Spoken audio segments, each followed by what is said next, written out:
नमस्कार दोस्तों। तो दोस्तों बहुत सारे ऐसे कैंडिडेट हैं जिन्होंने कंप्यूटर का कोर्स कर रखा है एचकेसीएल से 6 महीने का, या फिर बीटेक वगैरह कर रखी है कंप्यूटर साइंस से। ठीक है, तो भाई उनके लिए एससीटीसी पार्ट 1 देना जरूरी है या नहीं है, क्या उनको छूट मिलेगी या नहीं मिलेगी। देखो, सबसे पहले बात करते हैं डायरेक्ट भर्ती की। डायरेक्ट भर्ती में आपको पता है डायरेक्ट रिक्रूटमेंट होती है, Haryana staff selection commission recruit करता है कलर को। ठीक है, 65% डायरेक्ट भर्ती होती है और 30% कॉमन कैडर के प्रमोशन से होती है। अब देखो, जो डायरेक्ट भर्ती है उसमें सीधा क्लर्क लग जाता है, किसी प्रकार का कंप्यूटर का टेस्ट नहीं होता उसमें। लेकिन अगर क्लर्क को टाइमली इंक्रीमेंट चाहिए तो उसको एससीटीसी पार्ट 1 देना पड़ेगा, या फिर उसके पास 6 महीने का, कम से कम 6 महीने का एक कोर्स हो एचकेसीएल का या फिर हार्ट्रॉन का, या फिर उसने कंप्यूटर का कोई भी कोर्स कर रखा हो। ठीक है, जो भी मान्य हो वो सारी चीज़ें हैं उसमें कि कौन कौन से ये मान्यता प्राप्त है वो आप देख सकते हैं।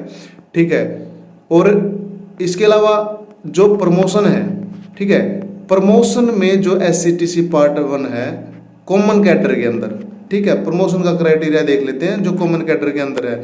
तो उसके लिए आपको क्या करना पड़ेगा, +2 पास, ठीक है, और 5 साल का एक्सपीरियंस होना चाहिए। 70% से ज़्यादा की आपकी जो है एनुअल कॉन्फिडेंशियल रिपोर्ट यानी कि ACR होनी चाहिए, वेरी गुड लेवल की।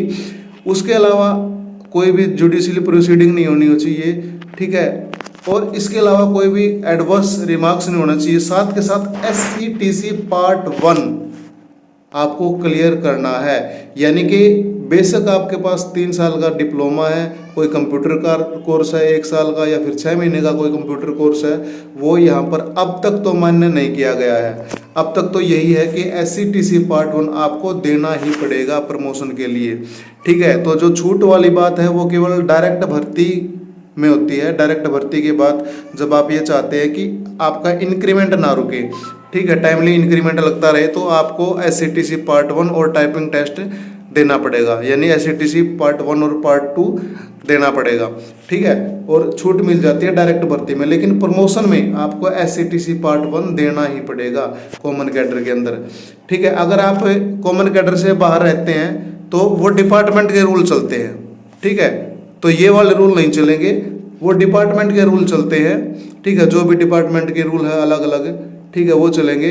तो यही जानकारी आपको शेयर करनी थी। जय हिंद, जय भारत। और अगर आपने फॉर्म नहीं भरा है, ठीक है, कॉमन कैडर वाला, और एससीटीसी का जो फॉर्म है वो भी आप भर सकते हैं, पार्ट 1 का या फिर पार्ट 2 का, या फिर दोनों। लास्ट डेट उसकी 23 जुलाई है। कैसे फॉर्म भरना है उसकी वीडियो डाल दी है, और कॉमन कैडर का फॉर्म कैसे भरना है उसकी भी वीडियो डल चुकी है, वो जाकर देख सकते हैं।